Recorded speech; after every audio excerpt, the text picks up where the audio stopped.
Hey there. Good morning, friends. I'm getting ready to go to Quaker meeting, actually. It's my mother who would like to go. She's 89. She's using a walker, and this time of year she lives with me. It's a good setup right now. It gives me time to do some homework and read some, catch up on stuff. And make YouTubes. I also am teaching Python to adults and to kids. So my question is, how, if I'm inspired by this design science revolution, Fuller thought of his work as revolutionary in more than one sense. First of all, just having a different approach to volumetric assessment, you could call it. It's kind of bureaucratic sound to that, but in terms of using a unit volume tetrahedron, this seemed to be like one of those primitive breakthroughs that should get some press, and usually the journalists skirt the math part because the unit volume tetrahedron thing's a little bit technical, and even the math books, like in sixth or seventh, eighth grade, I've looked at textbooks, and they will mention Bucky Fuller even in connection with the tetrahedron sometimes, but they won't get into it. It's a sidebar. It's a thing to go by quickly, bleep over, if you will. And my approach to that is, let's not fight the uphill battle of trying to get all this wedged into the math curriculum at the start. There's great math here. I'm really into it. I teach it, but it's literature first and foremost. Synergetics is a philosophy, and Fuller's network could be considered poets. That's a simplification, but I just want to say American literature is where to go. And then you can talk about the history of ideas, and that opens doors. That's how Grunch of Giants gets into it, and that's a small book, right? I've shown you this before. And I basically said the bottom line on Fuller's corpus is there's no good or bad people, so you're not driven to wipe out some class of human being because of their being in the way somehow. But then we get back to reality here, and we do have a planet where young people, especially males in the prime of life, are basically, I would say, preyed upon. They're used to further the goals of much older people who have grand fantasies about global domination. Now, I would say the design science revolution that Fuller did predict in Grunch of Giants at some level did occur. It was called the open source revolution in large degree, but includes the DIY, maker faire, maker space component as well. That's all part of it because open source means open hardware. It means you really get to understand what's going on because there's no black boxes. Some people misunderstand open source, but ultimately it gives you the freedom to change things, but also just to understand things in the first place. And not just APIs, not just, okay, here's a control panel, but we won't show you what's behind it. That's become the norm in the cloud now. Open source is not what it used to be, but it could come back, and here's where I would link it up with the Fuller's brainstorming about dwellings. The whole idea of having these small, affordable, outdoorsy pods or cubbies that could substitute for your workplace. You would be more of a garden surroundings. Now, this vision has been expressed recently by Amazon in the form of some urban, what I'll call fly's eye domes, but they're much bigger than fly's eye domes.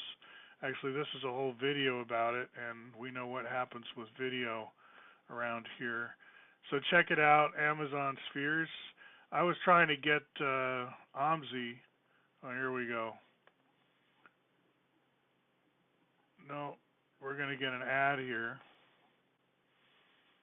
Okay, so here we go. Let's make this big.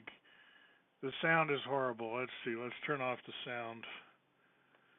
You still got me talking. So let's just let that run in the background a little bit. Wait, I don't want to have copyright violations. Anyway, these are the giant domes in Seattle that sort of suggest a lifestyle where we're mixing outdoors and indoors much more. And think again about the open source revolution. Think about how it didn't depend on politicians. They say Al Gore invented the internet, so he can symbolize that politicians have something to do with it, but it's somewhat orthogonal too. The internet took off and has transformed politics now without the people in Congress or the people in Washington, D.C. all sitting down and creating the internet. That's not how the internet came to be.